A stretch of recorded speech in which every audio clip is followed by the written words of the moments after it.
రాష్ట్రంలో హైదరాబాద్, రంగారెడ్డి, మేడ్చల్, సంగారెడ్డి జిల్లా నుంచి 80% కమర్షియల్ ట్యాక్స్ వసూలవుతోంది. ఆదాయం అంతా ఈ 4 జిల్లాల నుంచే అధికంగా వస్తోంది.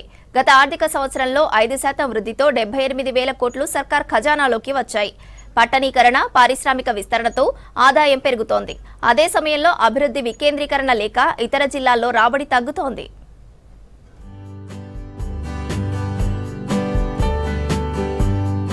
రాష్ట్ర ఆర్థిక వ్యవస్థకు దన్నుగా నిలిచే వాణిజ్య పన్నుల రాబడిలో జిల్లాల నడుమ తీవ్ర వ్యత్యాసం కనిపిస్తున్నది.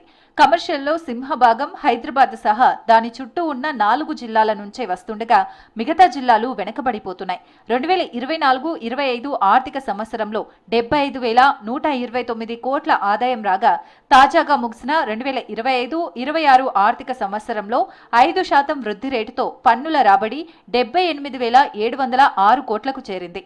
ఈ మొత్తం ఆదాయంలో దాదాపు 80% వాటా కేవలం రంగారెడ్డి, హైదరాబాద్, మేడ్చల్, మల్కాజ్గిరి, సంగారెడ్డి జిల్లాల నుంచే వచ్చింది.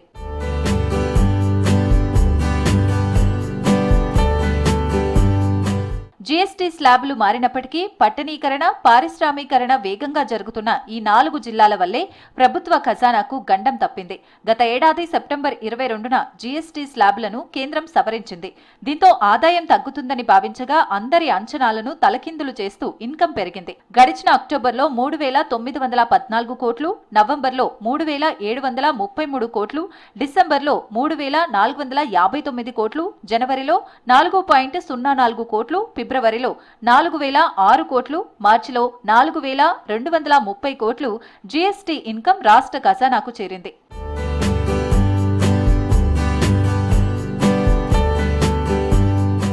రాష్ట్ర వాణిజ్య పన్నుల లెక్కలను విశ్లేషిస్తే 2025-26 ఆర్థిక సంవత్సరంలో జీఎస్టీతో 44,450 కోట్లు వచ్చాయి. ఇక మద్యంపై వ్యాట్ ద్వారా 16,942 కోట్లు, పెట్రోల్ ఉత్పత్తులతో 16,346 కోట్లు ప్రభుత్వానికి సమకూరాయి. ముఖ్యంగా గడిచిన ఆర్థిక సంవత్సరం ద్వితీయార్థం జీఎస్టీ వసూళ్లు 8.1% వృద్ధిని నమోదు చేశాయి.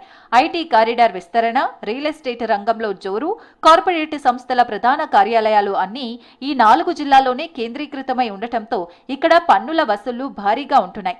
జీఎస్టీ అనేది వినియోగం ఆధారిత పన్ను కావడంతో కొనుగోలు శక్తి ఎక్కువగా ఉన్న ఈ నగర ప్రాంతాల్లోనే రాబడి ఎక్కువగా నమోదవుతుంది. మరోవైపు హైదరాబాద్ మినహా మిగతా జిల్లాల్లో అభివృద్ధి వికేంద్రీకరణ జరగకపోవటమే ఈ ఆదాయ వ్యత్యాసానికి ప్రధాన కారణమని ఆర్థిక నిపుణులు విశ్లేషిస్తున్నారు.